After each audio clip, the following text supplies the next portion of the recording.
Questions and comments? The honourable member for Beaches, East York.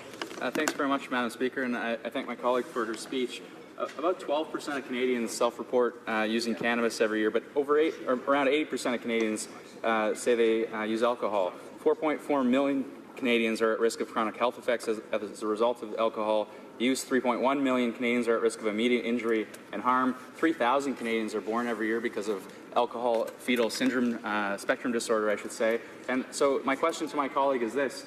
Does she think we should have rules to prevent people from brewing their own beer and brewing their own wine at home? And does she think we should lock up our alcohol in the same way New Brunswick has passed laws in relation to locking up cannabis?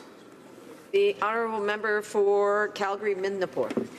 Madam Speaker, I think what we're seeing here is just what we've seen across the entirety of legislation proposed by this government. And that is an attempt to blur the issues. That is an attempt to confuse things, to create problematic, complicated, unclear systems, unclear processes. I know I've seen this a lot in my home province of Alberta regarding the natural resources sector, and I think that this question is just another example of that.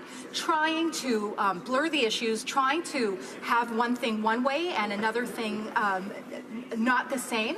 This question to me is just absolutely, again, trying to complicate the issues, trying to have unclear systems, unclear processes, unclear legislation, something that we've seen from this Liberal government for the entirety of its term.